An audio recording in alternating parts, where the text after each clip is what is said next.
That's my secret, cat. I'm always angry.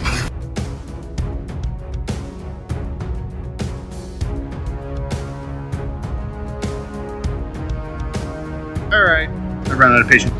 On the roost! Hey everyone, Captain, big fan of Spider-Man.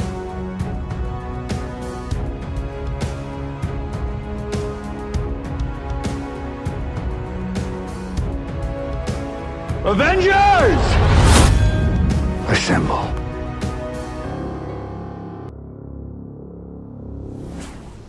Hello, Peter. Hello, and welcome back to the Infinity Saga and Beyond MCU fan podcast. My name is Jordan, and with me is Jack. How are you today, Jack? Doing good. It's a nice day out in the Midwest, which is always good. And excited to talk about Marvel. I almost said as with me as always, like I do on Behind the Dreams, and I was like, that's not true on this show, though. Yeah, so no, I not have quite. to watch my wording there. But today's mostly like a news catch up, rumors, fun little episode here. Now that you are free to do so, and it's not just me talking for an hour by myself, because that gets a little boring. So yes, all the people that are on the Marvel feed, they're like, why do I keep getting Elseworlds episodes? Hey, now there's a Marvel episode for you. There you go. And we got some stuff to actually talk about too. We got release dates coming out for Disney Plus stuff. We got Fantastic Four rumors. They have that every day of the year, though. And then we also have maybe some Kang Dynasty news, Guardians box office, all that kind of good stuff to talk about. So we'll be diving into all of that. But I guess let's just get your thoughts real quick on, no spoilers because people may not have seen it yet still. But Guardians of the Galaxy Volume 3, your thoughts, your feelings, maybe where you rank it if you do that. Well, if they haven't gone to go see it, go see it. It's amazing. That's my opinion. It's honestly like one of my favorite MCU movies. I felt like, the music, it's a James Gunn movie, so of course the music is going to be amazing. You have every single character feels like they get their time to shine and gets fleshed out. It has honestly one of the best fight sequences in an MCU movie that I've seen in a while, at least. And the story is incredibly emotional and hits like all the right notes. I will say as a warning, there's some scenes that can get a little intense, but I feel like James Gunn just shows why he's the current king of comic book movies. I had this argument with my friends the other day. They still think it's the Russo brothers. I think James Gunn is taking it back.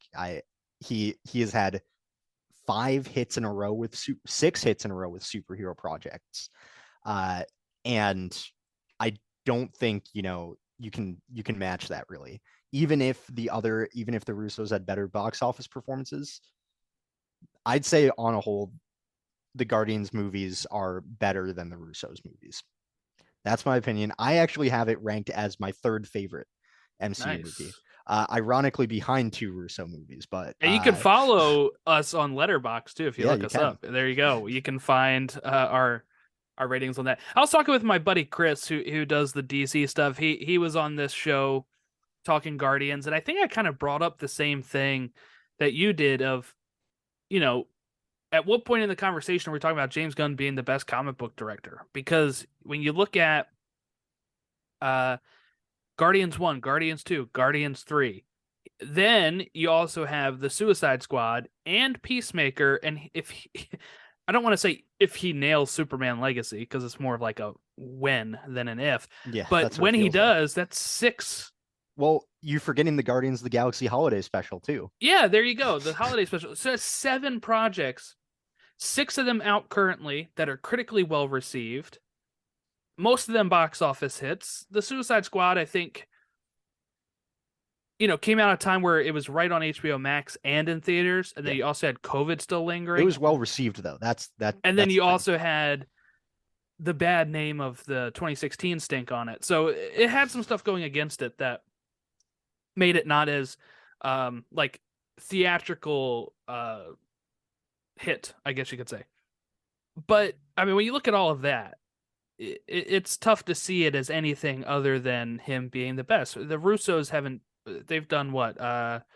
Winter Soldier, Civil War, Infinity War Endgame, and Endgame. Infinity War. That's only 4 projects. So the fact that Gunn is already on Project 7 when he starts filming next year, is just amazing. Yeah, and he's now in, and then you have to give him the leg up too. He's now an executive at DC too. It's not Right. like he's just directing stuff anymore either. Yeah, and I actually was incorrect. I ranked it at second, and I think that's actually fair. The Guardians of the Galaxy Volume 3. The only thing I'd have it below is Winter Soldier. That's it. But I think like this was just a good time all around. Like the movie was fantastic. And it also got me to go back and rewatch both of the Guardians movies before, Volume 1 and Volume 2. And it actually made me bump Volume 1 back up into my top 10 of all time. So with, seeing how this entirely cohesive story comes together, like not many trilogies in the MCU, it feels like, or many sets of movies can form together as a cohesive story by just watching those 3. Like you need a little bit, you need maybe, I guess, 3 minutes of Infinity War and 3 minutes of Endgame to understand the whole cycle there. They explain it in this one well enough with some throwaway lines that you could say, oh, okay. Like, so my top, I don't know, I have 12 MCU films here. I'm not going to list them all, but I do have Guardians 1 at 6, Guardians Volume 3 at 7, and Guardians Volume 2 at 8. So they're in a straight line for me, at least. Though, I am a apologist for Volume 2, because I know some people think it's, I have it at like 12. worse, but I think it's really, I think it's the weakest of the 3 Guardians movies, but the weakest is still stronger than like 70% of the MCU. Yes, yeah. Like I know, that, some people have thing. that like bottom barrel MCU, and I don't understand it. But they're clearly forgetting the first 2 Thor movies exist. And it's funny. Hey, Thor 1 is good, but Okay. in my top 10 comic book movies, the first 7 are my top 7 MCU films. So I mean that works well. And then Suicide Squad is number 8 with James Gunn's Suicide Squad. So there you go. It was cool too. James Gunn had this whole I'm not sure if you saw this, for GQ, they asked him his top 5 comic book films. I did see that, yes. And he's had some odd ones in there, like Old Boy, the Korean film, not the one with Josh Brolin and Elizabeth Olsen. But then they also had what was one of the other ones he had that I didn't know was a comic book movie? Oh, History of Violence? I didn't know History of Violence was a comic book movie. But so those 2 are in his top 5, but he also has something like number 1, of course, is Into the Spider-Verse. I just love that he has that as his number 1 favorite comic book film. He had Superman 78. And well, that's 4 out of the 5. Which one am I missing? I'm trying to remember too, but it was another like unconventional one, I think. But I think he had no MCU. Yeah. Deadpool. It was Deadpool. Deadpool. Yes, there you go. Man of Class. That's what I'll say. So those are his top 5. I actually thought that was very interesting. I always like getting his perspective of what he likes. So having something like, and I just rewatched Superman 78 for the first time since I was like a little kid for the DC podcast. So that was interesting to get his thoughts on that. And then like some of the ones he named that just missed were like Iron Man, Spider-Man Homecoming. That was surprising for me, though I really do like that movie. Just thought it was interesting that he had that as a runner-up type thing. But yeah, no DCEU film. I wonder. I feel like if he could choose anything, I have a feeling he could have just picked his well, he doesn't have 5 movies. He could have picked 4. He could have picked like the Suicide Squad and the Guardians movies, because I'm sure those are probably up there for him, but I feel like that's kind of cheating for. Yeah. They He asked made him like, them. so where do your movies rank in these? And he said, I can't, like, You they're can't like do my it children. I impartially. can't Yeah, do that. exactly. And I did ask him on Twitter. He hasn't responded, but I did ask him on Twitter though. I was just curious. It was like during one of his Q&As. I missed it by a long shot though. But I was like, do you ever sit back and just like watch your movie? Like, Yeah. I'm in the mood for Guardians Volume 1 today. Or because you've worked on it for so long, is it like, I know that back to front? Like, can you, because some actors won't watch a movie they're in because they think like, oh, I should have delivered that better, or I should, like they can't focus on the actual movie itself. They're focusing on what they could have done, or they don't like watching themselves act, type of thing. So I wonder how directors are with that kind of thing, because he has to watch this thing in editing a million times. yeah.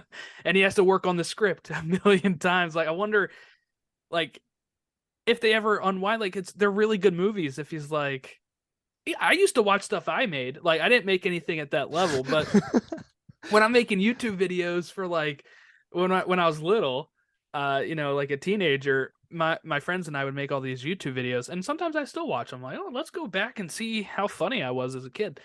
But I just wonder if he even forgets something he said it, like, when like, do you forget a part of the movie too, or is he quoting it front to back as he's watching it?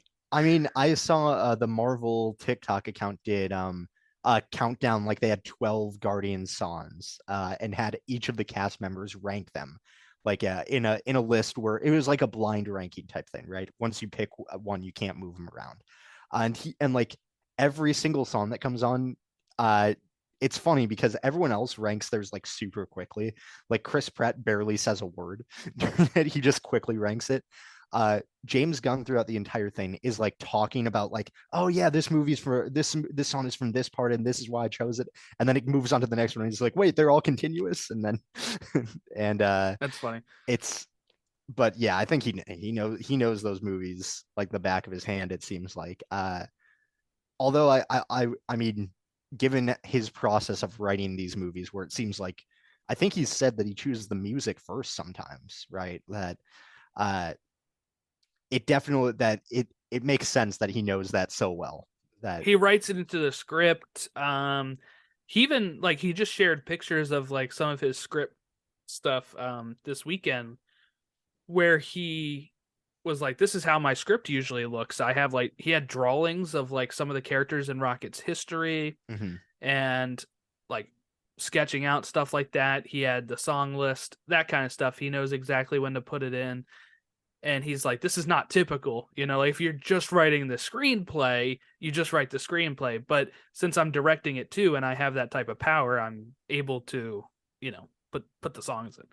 Because somebody asked him, like, as an aspiring screenwriter, should I do this? He's like, no, like, you should just write the script. Once you have more power, you can do this type of stuff. Yeah, because, not every project gets to, even like scriptwriter gets to choose what type of songs they're going to have into it. That's what's so good about being a director / screenwriter. Yeah. All right, let's talk about these Disney Plus dates. So Loki season 2 is premiering October 6th on Disney Plus. That will be a weekly release. And people ask, why do you have to specify that? They're always weekly releases. Well, there is something that'll be changing with that.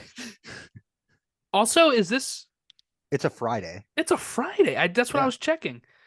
Hallelujah! Are we back to Friday releases? That's nice. That instead of on Wednesday having to wake up and be like, I've got to watch this before I get spoiled. Yeah, and like Fridays, I was able to do that more. Like Mandalorian, when the Ahsoka episode dropped, that was on Black Friday. It was after Thanksgiving, and my wife and I are watching TV.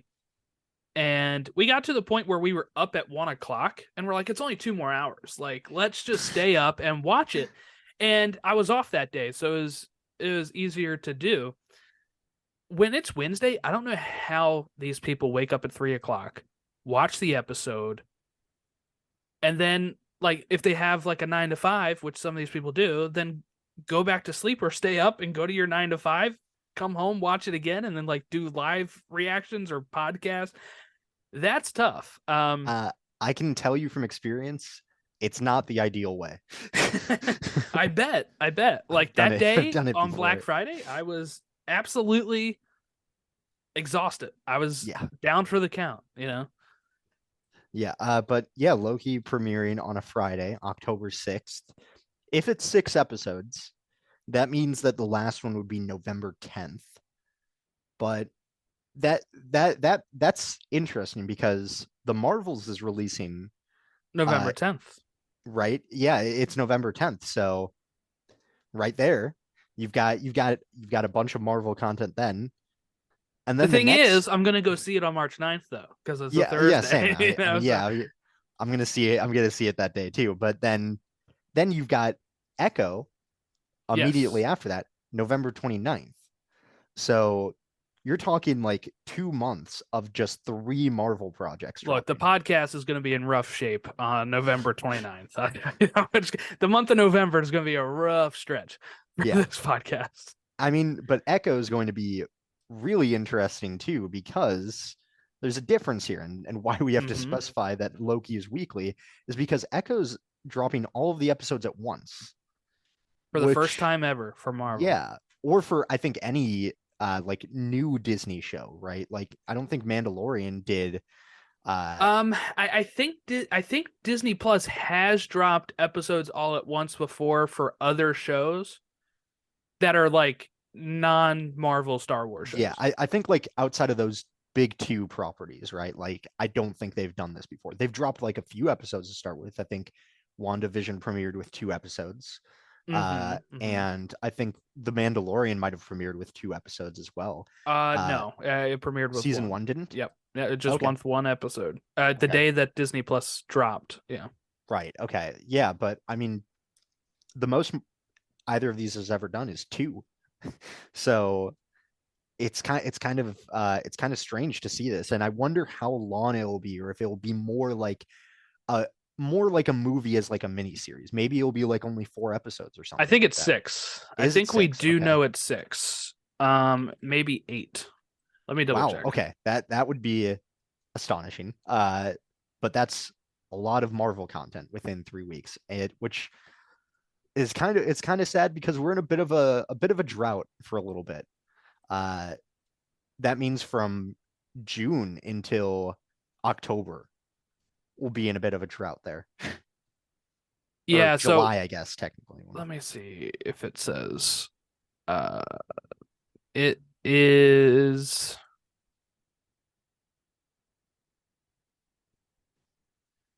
I'm trying to find the exact number here. I'm like skimming this Wikipedia article, which I can't. Of course, it doesn't like clearly say. It usually clearly says how many episodes once the show is like done running, but I think it's 6. I think that's what that seems reasonable, just given everything else. But I'm intrigued to see what they're going to do with that. So, I guess what should we make from this? Because okay, let me just say what I've seen is immediate worry, right? Because that's how Marvel fans are right now for some reason. But it was immediate worry of this show sucks. They're dropping it all at once the week after Thanksgiving. They don't believe in this. It's over. was their thoughts. And when is November 29th? Is that a Wednesday or November 29th is a Wednesday. Wednesday. Yeah. And we're back to Wednesday. This is so dumb. And Loki was the first show to go to Wednesdays. And now it's Yes. back to Friday. Okay. I mean, yeah, so a lot of people were immediately like, this show sucks, they're dropping it, whatever. I think it might be more of Disney testing out the strategy of this for a big release. And also, I think we're supposed to be getting like Skeleton Crew or another one of those Star Wars shows at the back half of the thing, and they probably don't want both running weekly at the same time. Yeah. I mean, yeah, like calm down. that should just be the motto for the Marvel, the MCU fan community. Honestly, just calm down. Like it needs to be repeated multiple times because not every little thing is a sign of something bigger. This we don't need to read too much into everything. It's probably some benign reason like Disney is testing out a strategy. That's probably it. It has nothing. And how can you judge the quality of the show if it hasn't even if it hasn't come out, right? Like, Well, people do it all the time. Yeah, but This is something that's been driving me nuts with just Twitter as a whole. Like, there's been this whole segment of Twitter the past, I don't know, couple months with even things like The Flash, the movie, where they're like taking screen grabs of stuff mid motion and being like, the CG sucks here. And they do it for like Star Wars and they do it for Marvel stuff too. Like, the floating head in Love and Thunder and stuff like that. I was gonna say So I it's did it like immediately. so there's like this instant sentiment or people like being skeptical. Like all of a sudden, like all these people are coming out saying how good the Flash is because they're getting all these screeners for it, and people are like, "This seems kind of suspicious." There must be paying off all these critics. It's like, or the movie's good. Like, I mean, sometimes that's what it is. And that's the kind of thing I'm getting with Echo right now, where it's like they can't believe it is good because they didn't like Echo in Hawkeye, or because they're like, who wanted an Echo show? So they put this thing of, well, obviously this means that they're just not strong in faith of it, and that doesn't necessarily mean to be true.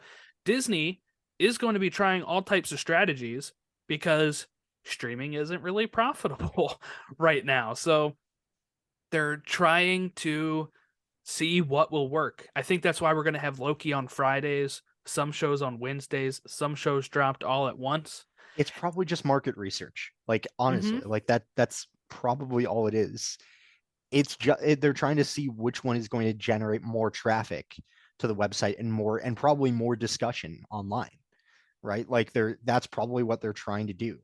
And I think that's fair to do. Like, if I mean, people are kind of freaking out about Disney Plus losing a bunch of subscribers. Wasn't if that you many?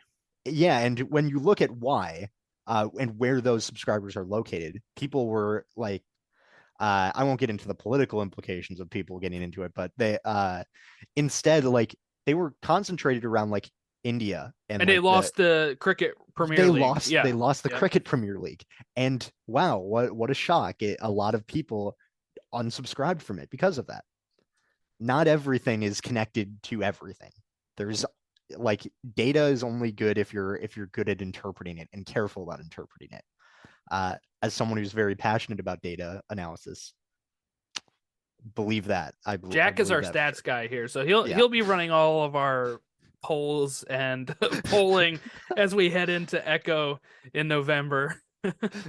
Yeah, I think I'm excited for it because I believe in like the comics, like Echo, or the character is she like she has the Phoenix Force, does she not? Like is Now she does. She didn't Now she does, always. okay. It's kind of But- like a newer thing. Okay. Yeah. I mean, hey, watch, it's going to be like the way they introduce the X-Men into the MCU, and then people are And all they of a drop sudden, it all at once. They're yeah, and then like, "Here you go." and all the people who were like, oh, this has to be bad, are automatically going to be like, oh my gosh, this is the best thing ever. Like, the switch up will be insane. Like, it's the same thing with Miss Marvel, where people were like, oh, this is boring, and then they say one word in episode 6. They say, like, there's like a mutation, Mutant gene. and then everyone was like, oh my gosh, the best thing ever. Like, it's gonna happen. I always liked Miss Marvel as it was anyway. I thought it was go great, back too. and listen to my recaps, everyone. I did a really good job covering that. But anyway, yeah, I think that's, what else it could be? I saw people joking about this too. I don't know if they were joking about it, but they said to avoid the She-Hulk problem, where every week people are like, "Where's Daredevil? Where's Daredevil?" So you get them all dropped at once. So when he shows up in episode 5 out of 6, you're like, Yeah. "Oh, there he is." Yeah. Without complaining too much every week. I mean, here's the thing. It's a female-led show. I feel like there's going to be plenty of complaining regardless. Oh yeah, no doubt. That the month of November, you've got the Marvels dropping and this. Oh no. True. That's You what know, I'm thinking. I keep seeing. So I want to get your thoughts on this because I follow all types of box office stuff because I'm very interested in box office numbers and reception and stuff like that. And so I'm always on, Reddit / box office or reading box office news and stuff like this. So there was a lot of people that were at first calling Guardians a flop, right? Because it wasn't going to make more than the second one on its first weekend. Mhm. Ignoring that post-COVID things have changed considerably. But now there's this segment of people that still think that the Marvels is going to make more money than Guardians 3. And what they keep coming around to is, well, like the original Captain Marvel movie made $1 billion. Mhm. And then you have the other segment of people are like, well, it only made $1 billion because of the lead up to Endgame. We were told she's going to be important in Endgame. So I don't know. I guess I could see her and the Marvels as a whole making. I think it's so tough to make $1 billion post-COVID is the thing. When we're looking at billions of dollars post-COVID, you're looking at No Way Home, Top Gun Maverick, Super Mario's, and is that it? Like there That's it. hasn't been a lot. That's Or it. Avatar. Oh yeah, That's right. like it. So I do find it tough for the Marvels to make $1 billion, and I don't think it's a failure if it doesn't make $1 billion. No, it's As long as it not. makes a profit, I think they're fine. Yeah, I think here's the thing. I think like the fan base, the segment of the fan base that's like Captain Marvel, Miss Marvel, and Monica Rambeau fans. I think that's a completely different fan base than what we see usually online. Like I think that these types of fans are people who are less likely to be interacting with everything online, saying like anything, the first thing that comes to their head with a bunch of these reactions or whatever, right? I think that it's a more silent fan base, and I think that the representation aspect is going to be kind of huge too. I think seeing that is going to get a lot of like younger moviegoers, especially a lot of young women and girls to go out and say to their parents, look at this movie, I want to go see this. I think that's a possibility, and I think if that does happen, there's a universe where they make $1 billion. There is, but I still think it's going to be difficult just because of another segment of the fan base, which is just like the Star Wars, like half the Star Wars fan bases, the overly toxic, like if I don't like it, then it has to be bad, for everyone type mentality, or why are they changing all the characters type thing. Yeah, not to go too far into this too, but I saw a lot of those people with Indiana Jones, right? With the so far lackluster reception of Dial Destiny, I saw people already blaming Kathleen Kennedy and asking for like this has to be the final straw for her. And I'm like, why don't we ever jump on like Frank Marshall, who did like Kingdom of the Crystal Skull and is her husband? Like they always attack the women, and it's because they are sexist. But Right. it's just like mind boggling. Kathleen Kennedy has so many hits in her repertoire to always go after her. Didn't she produce Jurassic Park? Like I swear that she was involved with Jurassic Park. Like pretty much any Spielberg movie. Yeah. Like since Raiders, I think. People need to put more respect on her name. Like people, sexism is awful, and like seriously, like that's I think if the Marvels doesn't make $1 billion, or like if it doesn't do like that well, not because $1 billion is a tough mark to hit. That doesn't mean it's unsuccessful if it doesn't hit that. But I think like there's going to be such a large segment that's going to prevent it from doing as well as it could be, because it's going to be full of people who aren't going to give it a chance. Do you remember when Captain Marvel made $1 billion and people would take pictures of empty theaters and say Disney bought all the tickets because I'm the only one in the theater? And it's like they probably took it 2 hours before showtime. It's, or because they're using their, what is it, anecdote, right? Where like their small town, nobody bought tickets, but everybody in the city is, but you can't go off how your theater is reacting. This country is so huge with so many people. They're like you've got to remember, most movies released to like 4,600 theaters nowadays. Yeah, they keep growing, but Guardians was 4,000. 600 something, I Yeah. think. Like one theater is I think it's like less than 1% of 1% almost. And add in all the show times at that one theater. Like, I live in a very rural area, and I can count 1, 2, 3, 4, 5, 6 theaters within 30 minutes of me. And I live in a town that has less than like 3,000 people. So, I mean, like, Yeah. you know, now, of course, those towns that have the theater are a little larger, but none of them are big cities that have millions of people. So imagine 6 theaters that have 7 to 8 showtimes a day.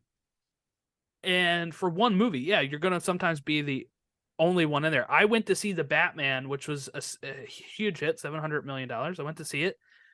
The day after I saw it once, I went to like a 12 o'clock showing, and it was me and one other dude in there, and the movie made tons of money. So Yeah. it's just what it is. I went to see Wakanda Forever preview night, so a Thursday. It was me, my dad, and then not coordinated at all, a few of my friends. Like that there were I saw 6 people. Multiverse Fine, of Madness, yeah. Mhm. Thursday night showing, the day it dropped, at my local theater I had a gift card to. Not the one I usually go to, but I had a gift card to it. Time to use And the gift cards. it was me and 3 other people at a 7 o'clock show. Not even like a late show. Okay, mine was at 9:30. So Yeah, but that movie yeah. made $800 million, you know? So you can't go off of your anecdotal experience when you're looking at what's a hit and what's not. It's going to be more on the numbers when the data analysts get their, like Jack, get their news of how many tickets it sold. Yeah, I think the Marvels is going to do pretty well. I think it's going to get like, I think it will do like I think it will be closer to Guardians 3 than Ant-Man and the Wasp: Quantumania. Now, do you what think I'll the say. title is good? Do you think people will be confused that it's not Captain Marvel 2? Like, okay, I know Yeah. people will say, look, the casual audience has gotten smarter. They understand multiverses and all this type of stuff, but sometimes they are dumb. And I do think that most of the time they're dumb. I've had people tell me Spider-Man's their favorite DC character. I've had people tell me Batman's their favorite Marvel. You know, like, people are dumb. Do we think they lost a spot here by calling it just the Marvels, where people think, oh, this is not actually Captain Marvel 2, this is just a team up and I don't have to see it? Or, like, I don't know. Like, I think sometimes when you had the movie that made $1 billion, it's kind of tough to not name it like the same thing.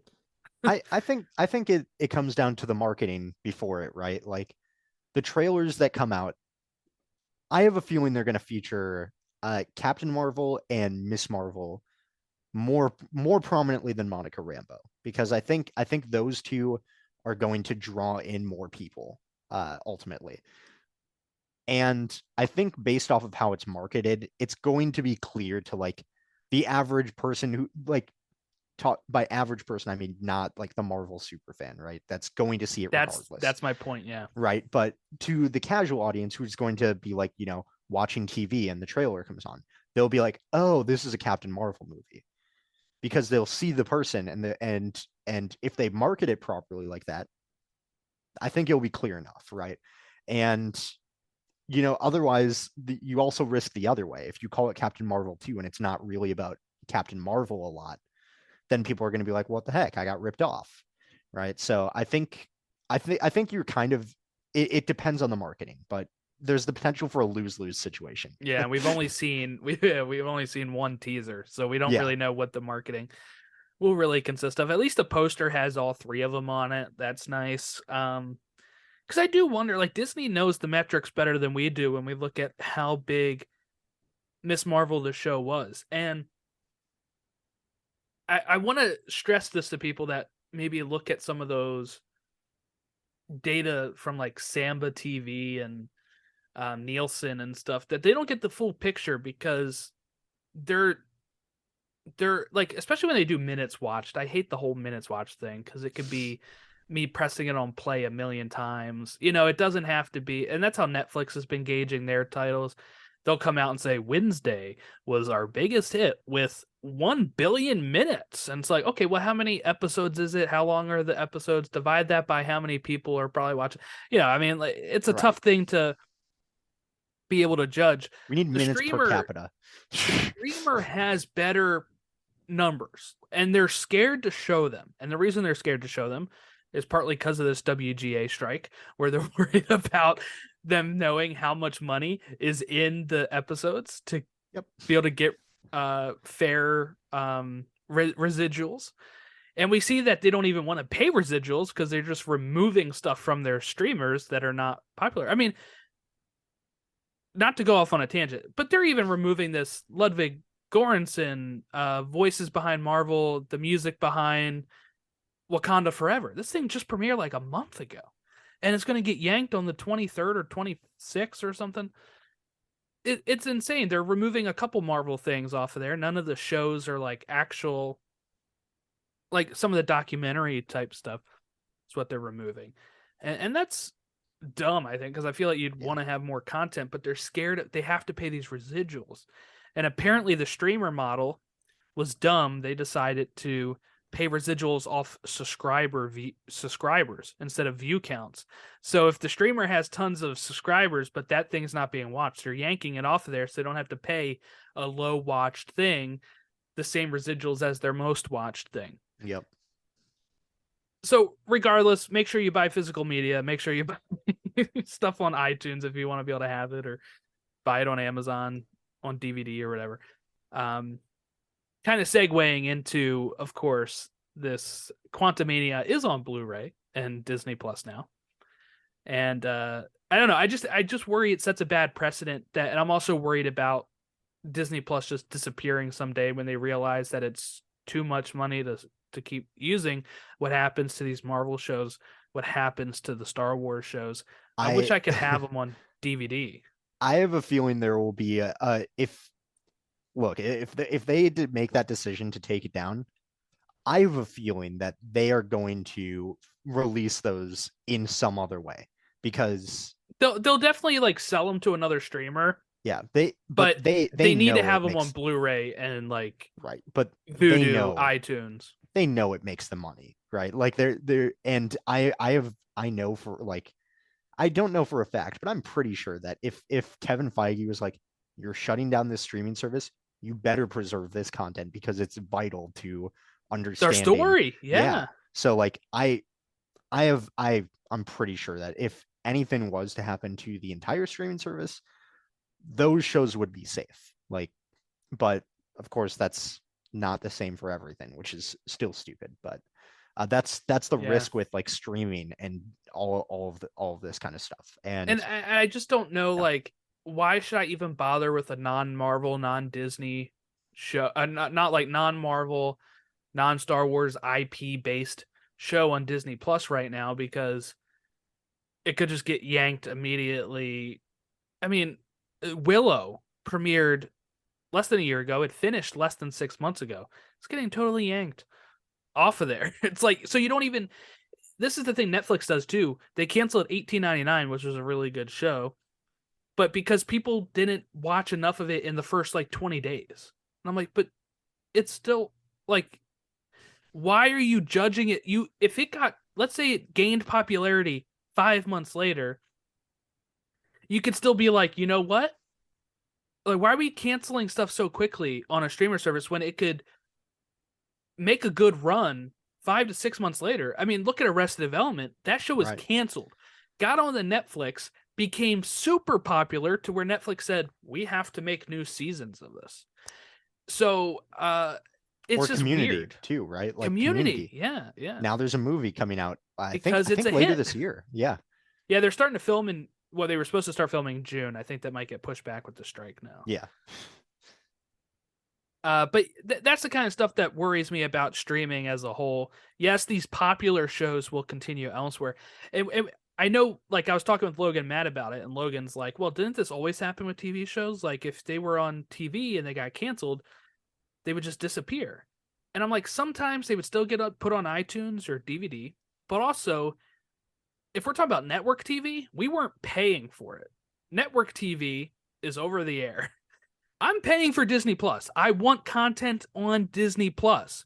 I don't want you to sell Willow to Freevee or Roku, even though it's a free app. It's like, now I have to watch ads. I was paying you to make this, Disney. Why are you putting it on another service? It's the same thing HBO Max did. Yeah. It's frustrating. It's absolutely frustrating. And, you know, it after HBO Max did it, it was pretty clear it was going to become a precedent, right? And I do want to clarify, too, HBO Max, because people were worried about, like, maybe Disney shutting down stuff already filmed. The only reason HBO Max was able to do that with Batgirl and some of their other projects was because of the merger.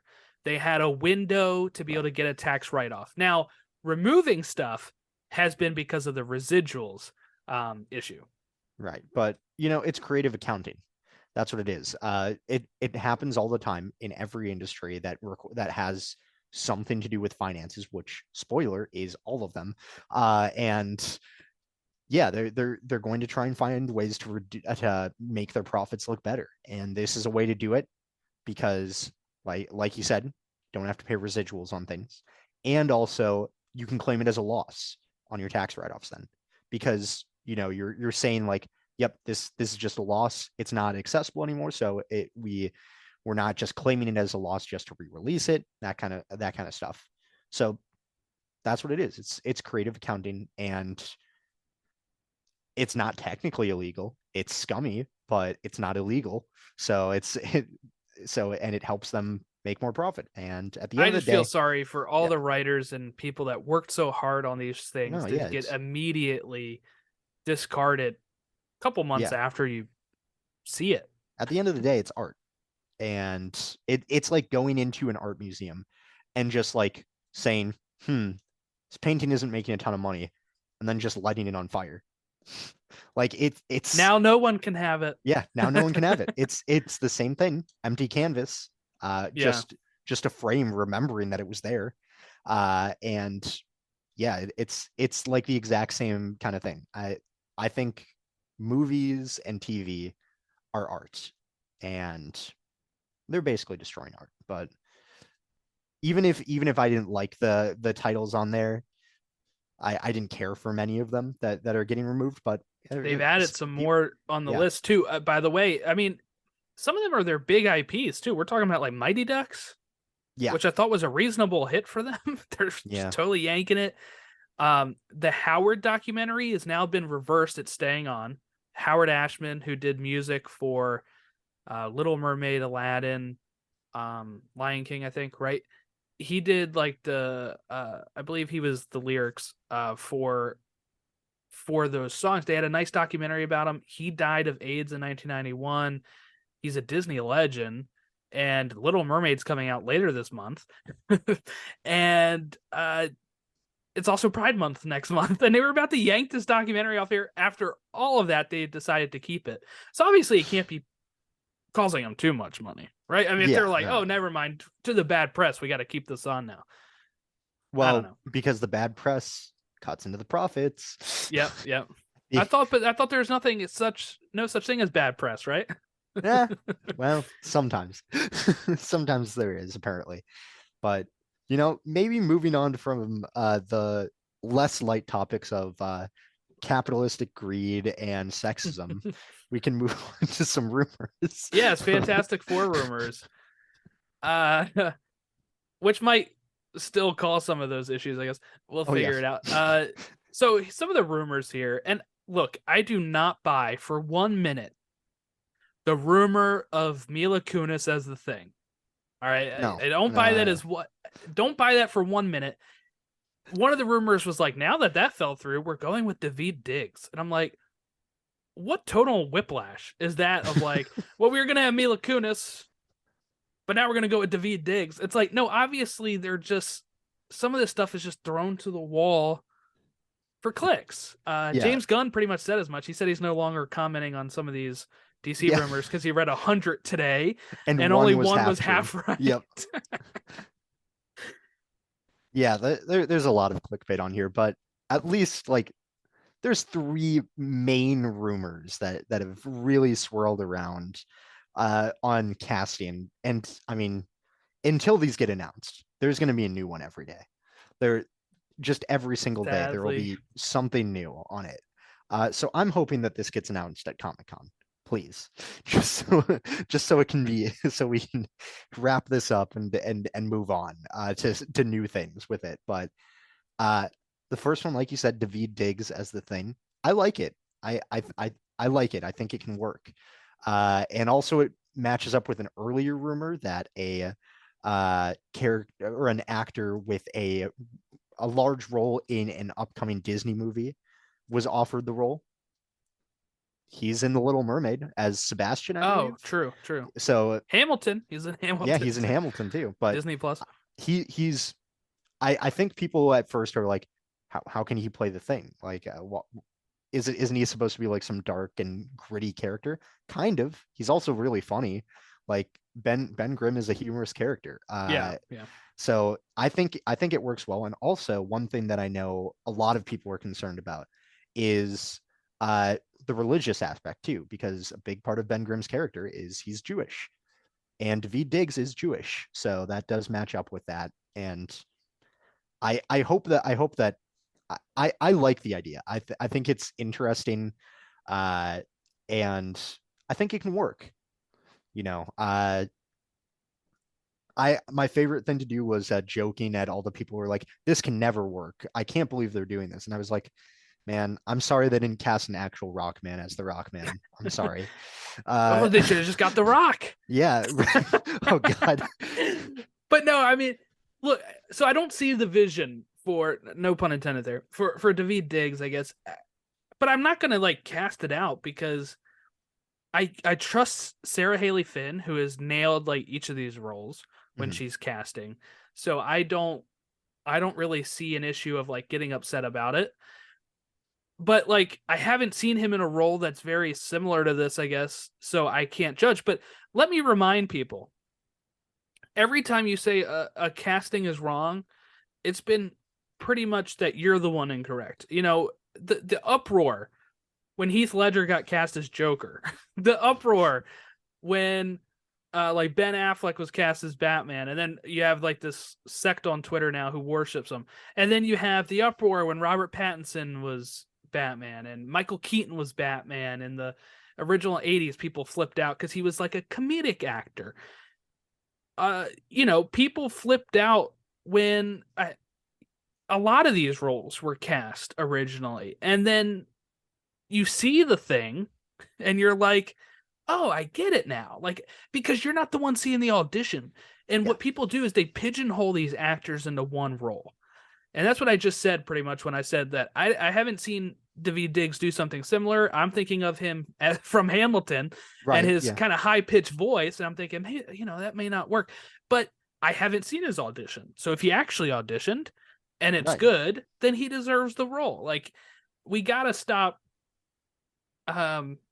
we got to stop like judging people from thinking like we're part of the ones that end up what's it called when they're like cast as one role all the time.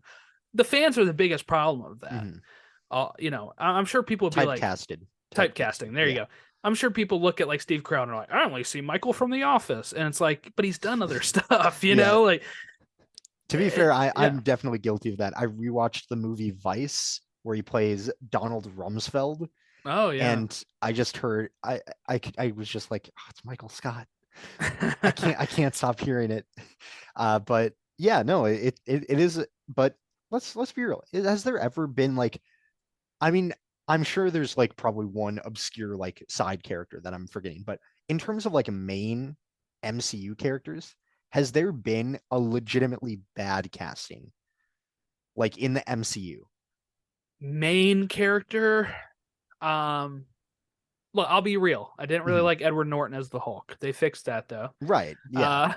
But he originally was going to continue, but he wanted so much power over stuff. I think they dropped him due to that. Yeah. But I would say no. I mean, I think a lot of what they've done is completely nailed the casting. That's why I said I trust Sarah Haley Finn so well. Even the Disney Plus stuff, I feel like has been cast it to a T. Now, again, like you said, there might be side characters that are not as that you aren't know, perfect, right? that aren't perfect or up to that caliber that we're used to. But like you when Iron Man came out, people were like Robert Downey Jr., he's like a washed up actor. What do you mean he's going to be the lead? He's going to be Tony Stark in Iron Man. Now, no one can picture the role without him. Like, you can't. So they nail the casting every time. All I'm going to say is I am not concerned about a single casting choice of a main character by Marvel, as long as it's not like offensively cast. The only thing that I like, if they had actually casted Mila Kunis as a thing, I think I would have lost a little faith going into Fantastic Four. Like, we can't even get an accurate thing. Like, what are we doing? Like, but like, I mean, there's Grimm a few or something. Yeah, there's a few things though. Like, I think like for a lot of people, making sure that the actor who plays Ben Grimm is Jewish is a huge thing, which I totally understandable. I think. And I think like one of the other gripes that I've heard about is like with Oscar Isaac as Moon Knight, him not being Jewish is something. But he's not like. I mean, it's for me. I can excuse when they're not like. I totally understand people wanting like the representation of it and stuff. I do think having the character be Jewish is enough for me. Because now, of course, I can only say that as somebody that's not Jewish, I guess, but it's tough because I think it can kind of go down a dangerous road if we're too strict with that stuff, to where like there have been characters or actors that are gay that have played straight people. I mean, Neil Patrick Harris knocks Barney from How I Met Your Mother out of the park. But if you start getting to the point of where you say only like a straight person can play a straight person, then you might lose like a really good actor who's good for the role. No, I agree, but I also get where people are coming from. No, yeah, I get it. Yeah. Yeah, like especially like it, for example, Magneto being I feel like is another example of where I can see why it's important, because pretty big part of the backstory there, right? Like it depends. Yeah. There's but I mean, like varying Ian degrees, McKellen right? did so good with it, and he's not Jewish, Yeah, like I think it depends. it's acting. Yeah, Right? I get where people are coming from though, and wanting like these characters to be represented authentically, right? Like that. I can get that. So I mean, like there's some other things, like if they had cast like a white actor as Black Panther. Now that's but that's like I think a straight up offensive casting. Yeah, when you're going more on looks, like I can convert to Judaism if I want to, right? I mean, like you can. It's a religion. It is also a race. That's where like I think that one is so tough because it is both, right? Like right. You could technically cast a Jewish person who is just a convert, but will the people that see themselves as more like racially Jewish be offended by that? Like, yeah, you can kind of run into some problems with that. Right. There's a difference between like between that, but I think, overall I like this casting of Daveed Diggs. I think it could I think it could work pretty well. Now again, I do just want to stress none of this is confirmed. What the rumors have said is that they've been offered, that these actors have been offered the chance to play it. There's no confirmation that they have. Very clear about and that. Some of these people get stuff wrong all the time. Yep. By the way, some of the people we're quoting in this stuff. We're not trying to be DCU Direct and not trying to make things up. And for MCU clicks. Direct where they just make up stuff the whole time. Yep. This is we're being very clear. Rumors entirely. Yes. Great Fleetwood Mac album, but the other this one I was thinking a little. I was a little iffy on, but I think the next one, Adam Driver as Reed Richards, I think that could work as well. I think it can work, and I see people that are like, I've seen people that are adamant that no, it cannot work. And again, I'm like, I don't know, just give him some salt and pepper in his hair, and the look, not actual salt and pepper in his hair, and then, he can act. I really like Adam Driver. I think he can act well. You can see him do tons of different roles throughout his career. It's not like we're just taking Kylo Ren and plugging him in as Reed Richards. There's, these people can act. They know what they're doing. They know how to change their tone and the character that they're being. So I can buy into this. I do think Adam Driver, he's also kind of the right age. He's in his 30s.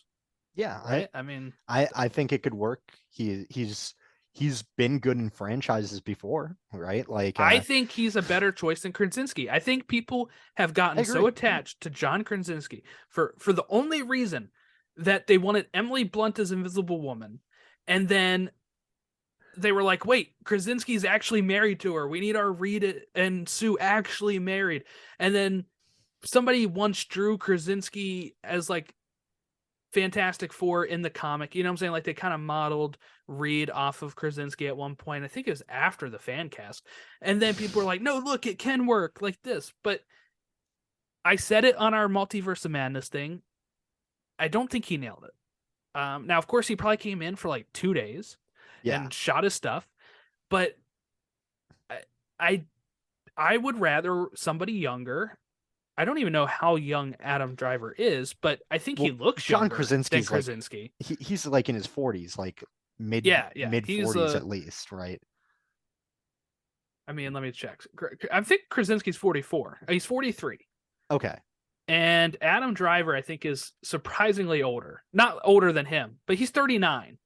Okay. All right, so it's only a 4-year gap, but I think Adam Driver looks younger, and I think I would rather go with. I mean, Adam Driver was playing somebody that was like, I don't know, 20 something in Star Wars, and it paid off. I think Adam Driver can also kind of nail the sort of attitude of Reed Richards, right? Cocky, a little cocky and arrogant, but also being able to hit like the more loving and caring elements of it too. I think he can hit those different like notes of it. So I think it's a pretty good casting. Yeah, I don't have much to say about it, I guess. And then there's rumors. So there's 2 rumors with Sue, and there's actually been 45 million rumors with Sue in the last week alone. But the ones I want to highlight because I thought is interesting, there's rumors of Margot Robbie, who plays Harley Quinn over in the DC universe, being Sue Storm. That's great. I think she can nail it. Whatever. Mm-hmm. Then there's rumors of it being Emma Stone. And here's where I have to clarify. This is from Jeff Snyder. He used to do, I think, for Variety or Hollywood Reporter. Now he's doing like his own project on the side where he breaks news. Rumors Emma Stone was offered but wanted a large paycheck, huge paycheck. And Disney was like, nope. And they're now going to go with Margot Robbie. Okay. Does Emma Stone deserve a bigger check than Margot Robbie? Who's the bigger star right now? I don't know. Yeah, that's kind of tough. I feel like both would be very expensive. Plus, Emma Stone worked on Cruella, so I feel like she has a connection with Disney. I don't know if I buy this. And I know people say, well, Jeff Snyder, he nailed the was it Star Wars Celebration stuff, like the day before Star Wars Celebration, he nailed exactly what we were going to be getting. He nailed like the Dave Filoni is getting the film, all that kind of stuff. He's also gotten some stuff wrong. Okay, so I don't think he's as tapped in as people are led to believe here. I think there's a reason he's no longer working for a legit trade. But yeah, so that's just a grain of salt. And I think Emma Stone could pull it off. I think Margot Robbie can pull it off. And I don't know. We've heard rumors of, I think, like Jodie Comer, I think, and maybe another actress recently that I've heard, but I don't know. I mean, if Margot Robbie would be a good pick, I think, just because experience with comic book movies and franchises, team player. Yeah, definitely helps. She knows how to, take her scenes when she has them, but also mesh well with a group of characters. I think she could work really well. And I want to highlight something what James Gunn said. This is before he put his, like, I'm no longer talking about this. He kind of shot down this weird rumor that if she takes this, she can't ever be Harley Quinn again. He was kind of like, Like, What? she's still our Harley Quinn. So Also, like, don't know if that means it's less likely for her to take it, or because Fantastic Four is a huge deal. She's going to be in so many movies if this happens. That's why I can't see it being her, because I feel like Gunn probably has huge plans for Harley Quinn. yeah, and I mean, also, just not true, because then how is Michael Keaton in the Flash? Yeah, as being Vulture, right? Yeah. Where he can't come back now. He can't Yeah, come like, back. what do you mean? Like, he's He was literally back. in Morbius Yeah, a year ago yeah. after he had already filmed The Flash. Like, people need to, like, I don't know. I think our country is lacking critical thinking sometimes. I think social media has made us lack some. Well, of it this when is it comes always to how it's rumors. been with DC and Marvel. People in this, like, well, they picked that one, so they can't ever pick another one.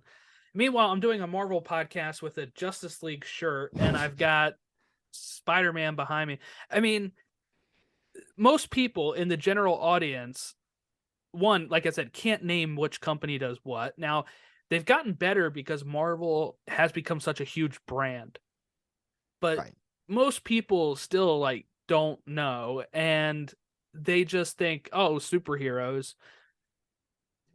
And for like a lot of people, they just enjoy both. Either they read both comics. I mean, look at some of the writer. Okay, Mark Waid has a huge Flash run. He's got a seminal Daredevil run. He's writing stuff for everyone. Jeff I Johns think has he written wrote for like the both Defenders companies. too. Like, Stan Lee is written for both companies. yeah, I think that drives the point home right there. I mean, it is what it is, right?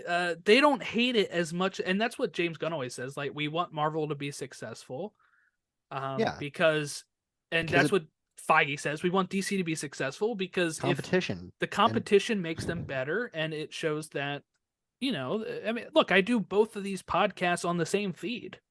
That tells you all you need to know. But yeah, so also coming from Jeff Snyder, and this is what again, take it with a grain of salt. I see this being more true than the Emma Stone stuff. Is Jeff Snyder reported that Loveness is no longer writing Kang Dynasty. So if you don't remember who that is, he wrote Quantumania. And he said he left before the writer strike happened. So it's not like the writer strike happened and then he's like leaving because of the strike. It's he already turned in his drafts or whatever, or was in the middle of his drafts, and then Feige's like, actually, no, or whatever happened there. I think this has to be, Jack, that this is going to be getting pushed back. Yeah, there's I think so. no script, apparently, if the writer left. Yeah. There's a writer strike, and it has a summer 2025 date, which means they have to film in 2024. No chance. No chance this happens in 2025. I think all of like these like the phase 6 stuff is getting pushed back because most of phase 5 has gotten pushed out too. Like, I don't think they have the resources to do all of this at once. With Iger kind of pulling the strings now too. He's telling them to focus on quality over quantity at this point. Which, fair enough. Fair enough. Even though November and October is jam packed. They already had those in the can. They're like, you just got to get these out. Yeah. But yeah, I think it's got to get pushed back. But I think it will be better for it, right? They're usually like. If it wasn't part of this long-standing franchise, I'd be worried about it. Like like with older Spider-Man movies, right? Like the Raimi trilogy with Spider-Man 4 apparently being in the works, but then getting pushed back and back and back. I think there's a little bit of there's a pretty significant difference with this, where like it getting pushed back is probably only going to benefit it because it's not like it's getting canceled altogether. Like, Marvel's already played their hand. This is the logical conclusion. There is no other way. So that like it's gonna happen. I think it will be fine. And it could also be like they're like, ooh, Quantum Mania, people did not like the writing there. Might be time to try something else. And it could be that. So I do wonder how much of it is a reaction compared to look, you can I don't that's why like I kind of like said to you like when we were texting about it is like this stuff happens a lot, so I don't want to like make a big deal out of it. There are projects where people will write it just happened with Damon Lindelof and Star Wars, and people made a huge deal about that. But it's like a lot of times writers will write a script, turn it in, and then they move on to their next thing, and then the studio either use it or the studio is going to say give it to another writer and say we like this part and this part, but can you kind of punch up this thing? And they'll give it to somebody else, and they'll kind of get a different voice in there. I mean, I think Dial of Destiny has 4 writers for Indiana Jones. Some of these things just go through multiple passes, and that's fine.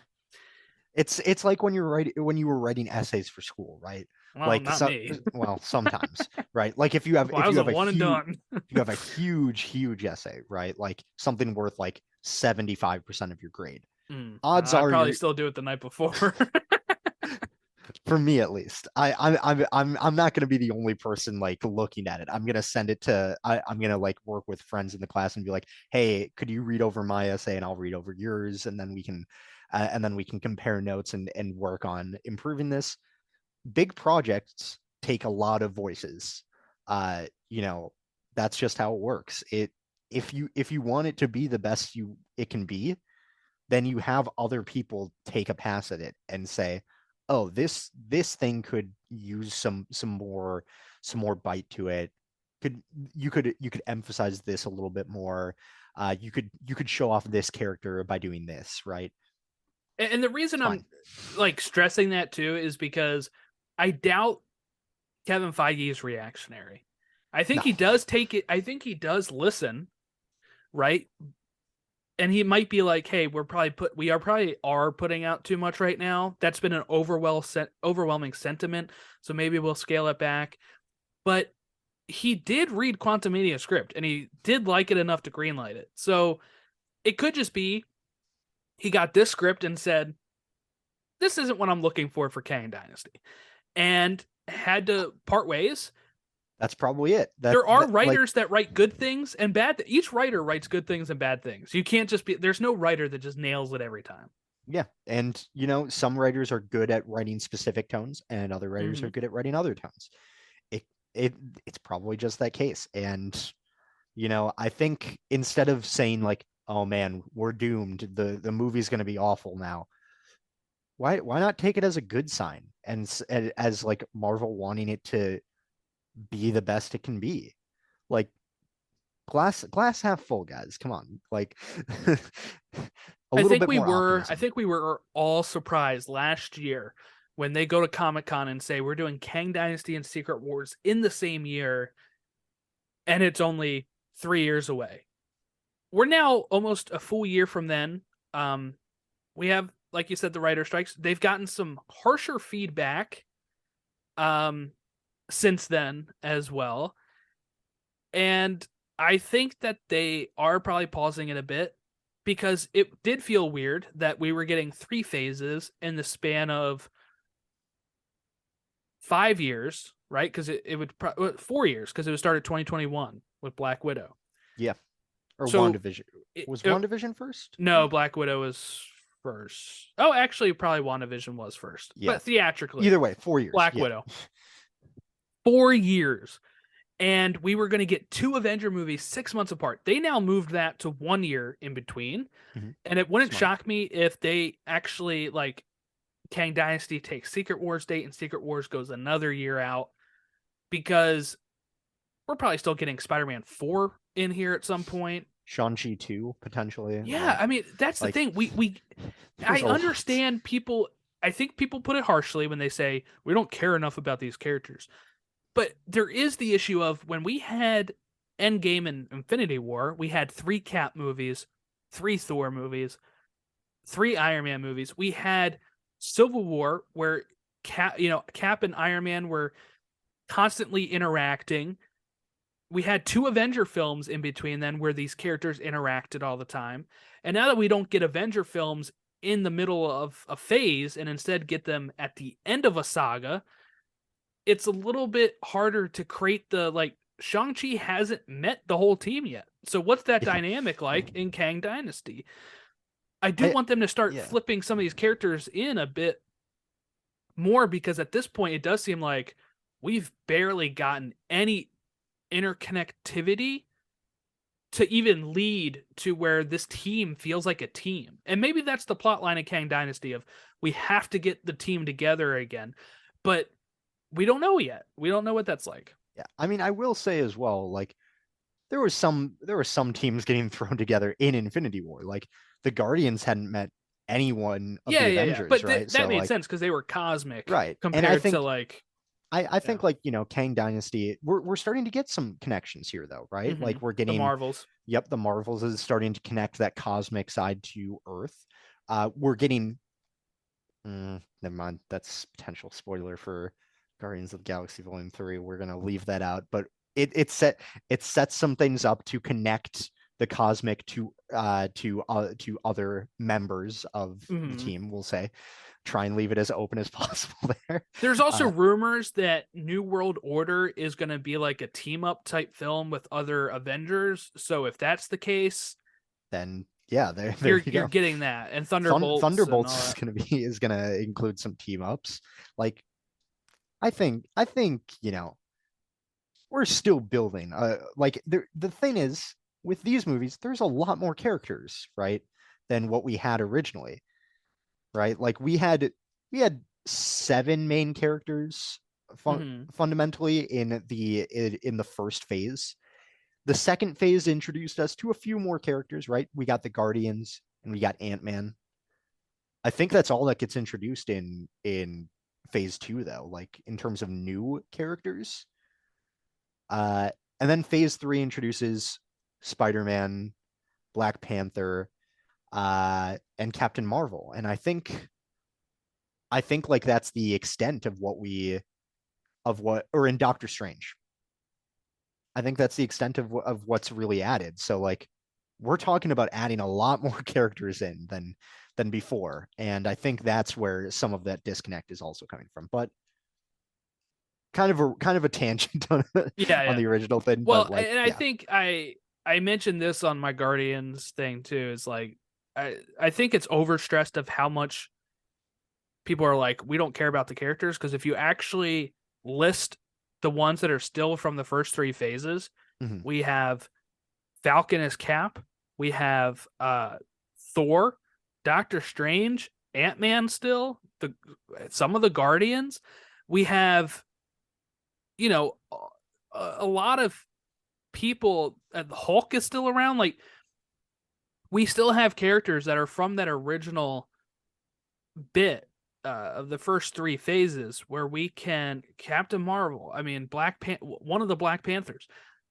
You can still build one of those films around, and if you split those characters up, then you have a strong Spider-Man. You still have a strong like starting team that then can be supplemented with Miss Marvel, Shang-Chi, and somebody else in one film. And then in another film, you can add 3 of the other new characters like Moon Knight and somebody else and into the team that also has half of the established people. And you have enough of a box office draw still to get people to the theater.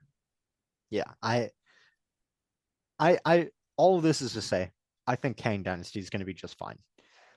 And the main thing is, don't overreact to things like this, because it happens and it'll probably just be better for it. Happens almost to any movie. Yeah. That's not like a writer director at the same time like James Gunn. This stuff happens a lot. I mean, even with James Gunn, it happened. Yeah. Between Volume 2 and Volume 3. So he ended up coming back, of course, but literally happens all the time. So before we talk to Guardians box office, I want to knock out the rest of this news. We have May Calamawy. Is that how you say it? Calamawy? Yeah. She's from Moon Knight. She played was it Scarab, right? Yep. This was from Deadline in an article about other stuff, but it says Marvel is expected to have big plans for her going forward. So that's interesting. I kind of thought so, because why else introduce Scarab if you're not going to use them later on? But I kind of like that. I thought she was a highlight of Moon Knight for me. So I don't know what that role would be. I would assume a Moon Knight season 2 or just popping up in one of those Avenger type films.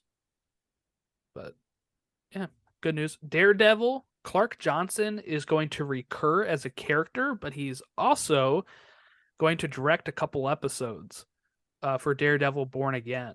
So he was in The Wire. He also directed episodes, I think, of The Wire and other HBO shows. So pretty interesting. I think they recasted Vanessa, so I'm still not sure if this is going to be the same universe or not. I guess it's just take what you can. I think it's going to be different. I think it's going to be slightly different, but we'll see. We'll see.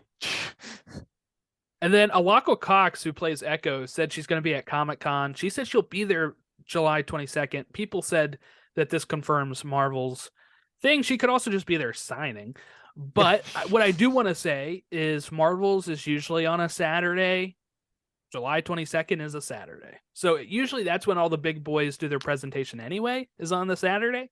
So kind of the day you would have expected Marvel to present anyway. So please let that be the day that Fantastic Four rumors end, please. Watch them announce like 2 of the cast members, and then you still God. have like 2 more rumors the rest of the year. I think actually the worst case scenario is 3. If they announce 3, and then it's just one it's left. not the thing. So people are like, could it still be Mila Kunis? Could it still be Daveed Diggs? We don't know. Could it They're be having Seth a fight Rogen? to the death. They're having a fight to the death to decide who gets the role. Yeah. Who is better at developing clobber in time? That's who gets the role. All right. And then let's talk some Guardians box office. So this movie has been making a boatload of money. It made 118 million on its opening weekend. Domestically, that was a lower than volume 2, so people were freaking out. It had one of the best holds percentage wise for its second weekend, third best in the MCU, highest for a sequel, and it's looking like it got 8 million yesterday, which was a 47% decrease from last Friday, which means that it could have a pretty good weekend, even with Fast X taking some of the screens and some of the premium format screens. I think people overstate the premium format, meaning like IMAX and stuff, because I've never watched a movie in that still, and I want to, but I haven't, because it's more expensive. So most of the casuals are going to go and get the cheapest ticket to go. Yeah, I mean that's what I do. I can't keep up my habits of watching. And we're not casual. Yeah, we're actually film fans. Can't watch all of these if I'm paying premiums for every single movie, right? So, I usually get like the cheapest theater, right? If I want to see it opening night, what I care about is getting the story right away. So that way it doesn't get spoiled. Yeah. And not anymore, but you are. I just don't want it to get spoiled. That's my rationale behind it. Right. So because I'm on social media like every day when if I open it up and I get it spoiled, I'll be like, man, and then just be disappointed when I go to the theater. So I think given the reception that Fast X has gotten so far, I have a feeling that B+ cinema score, not great. I mean, it some of the Fast movies have that score anyway, but some of them I was looking have A and A-. So fans not as big on this one.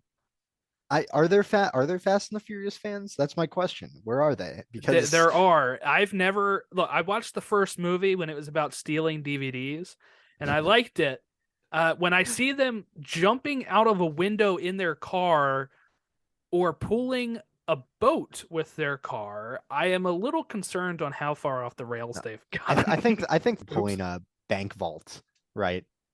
Yeah. I accidentally paused the recording there for a second. I meant to mute myself. Yeah, no, pausing it'll be fine. It continues on, so you're good. Yeah, we're good. I unpaused it. We're good. But yeah, they did pull a bank vault at one point.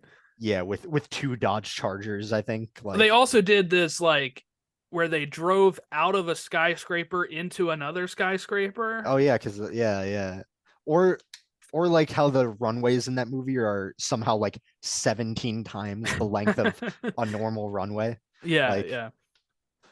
But oh well, I mean, Anyway, we're recording Guardians. we're recording a Marvel podcast. What do we have to say about realism in movies? Guardians has made 559 million worldwide. So, with the way that it's holding, it could surpass Guardians Volume 2, which I think had like a 780 or I think something. it's 760, something around there.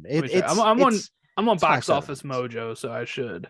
I'm pretty able sure to it's find high it. 700s, but Volume 2 made 863. oh wow, okay, a lot higher than I anticipated. So But it could reach that. It may not, but I think like even I think in the 700 range is probably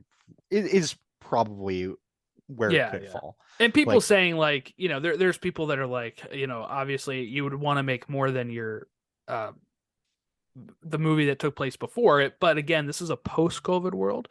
People and got Disney used Disney to, Plus exists now. yeah, people got used to watching their movies at home, and some segments of demographics are still likely to stay home Yeah, and not go to the theater. A lot of casuals, because it releases on Disney Plus and it's guaranteed to be there like 4 months later. Mm-hmm. They'll just wait.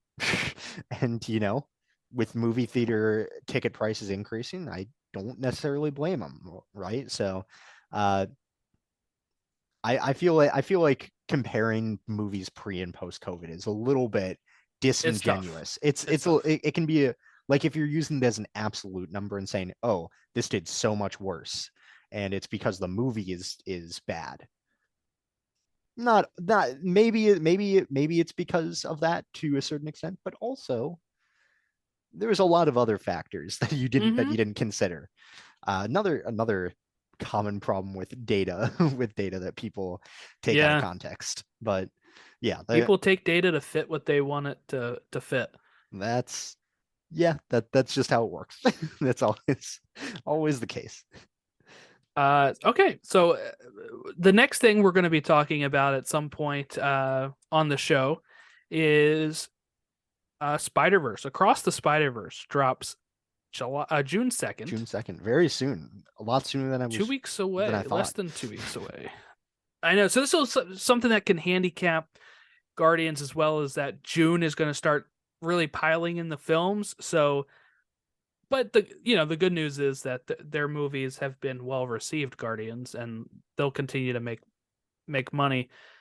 I'm actually amazed at how many people don't go opening weekend for stuff. Like any movie I'm interested in, I go opening weekend because I just want to see it. But some people will wait 3 weeks later, they're like, oh, I heard that was good. Should I go see it? And I'm like, yeah, you should. Yeah. So that's coming up Across the Spider-Verse. They're starting to show too much stuff on social. So I've not watched anything since the last trailer. I'm staying away from some of the stuff that they're showing because I feel like they're showing too much now. Yeah, but it looks fun. If you want it this is the real Multiverse of Madness. They go to so many universes in this one. And this is part 1 of 2 of this sequel, right? Basically, right? So yeah, they were originally called Part 1 and Part 2. I think the next one's called Beyond the Spider-Verse now. Okay, I think it's going to be good. The first one, is regarded as one of the best Marvel movies. James Gunn's favorite superhero movie. And he knows a thing or two about superhero movies. So I think this one's going to be good. I'm excited for it. Me too. I'm actually for the first one, I was really I was kind of curious about it. And I just kind of went and saw it. That was when I did not go opening weekend. See, so I guess I'm a hypocrite. But I don't think I did anyway. I think I went the next week or whatever. But I just heard so many good things because I was unsure how that movie would be. Yeah, I saw it after it went on to Netflix, actually, before Disney Plus. Yeah. See, I saw it 3 times in theater. So once I did see it, I did go quite a bit because I went. So I missed the opening scene or two because my wife and I got there late. So I was like, now I have to go again to see the opening scene again. Tragic. And then my dad was interested in it, so my dad and I went. So that was a fun was a fun December. Oh no, an excuse to see a great movie. I know, because No. my parents want to go see it on the Tuesday, so it's cheaper. But I think I might end up going both days, like Thursday Why or not? Friday, and then going the Tuesday. Yeah, so I might do that, but I'm super excited for it. June is a month I'm very excited for because we're gonna get Spider-Verse. I'm getting The Flash. We're getting Indie. So I'm kind of Is excited for what we Secret got here. Invasion premieres And Secret Invasion premieres, in so you June. can follow that on this show. And I'm going on vacation that week that Secret Invasion premieres. I'm going to Hilton Head, so I'll be Ooh, okay. down there, the Nice. Disney resort at Hilton Head. Oh, nice. Yeah, Yeah. I think I've been there once, but yeah.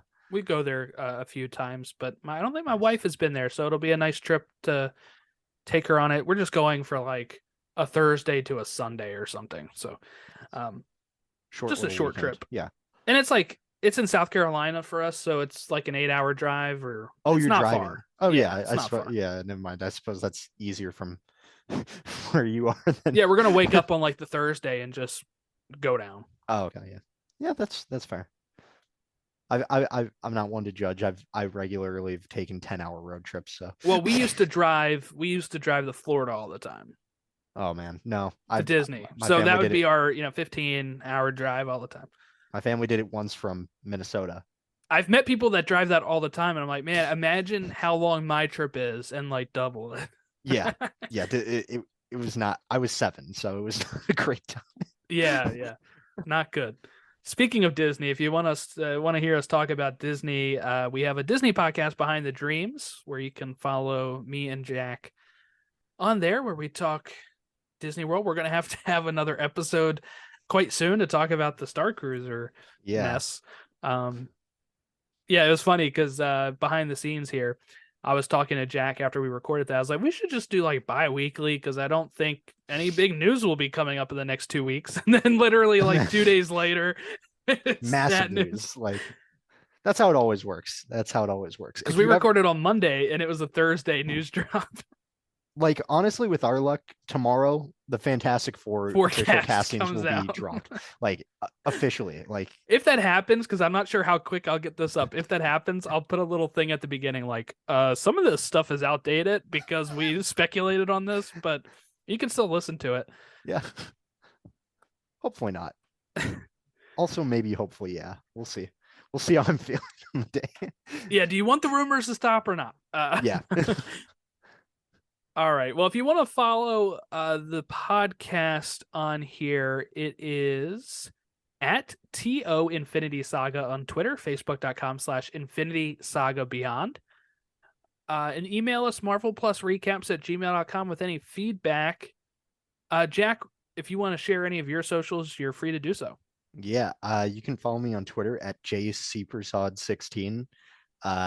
Kind of a mouthful, but I'm probably tagged on the podcast's post, so you can just follow it from there instead. That's probably way easier. The easiest way. Yep.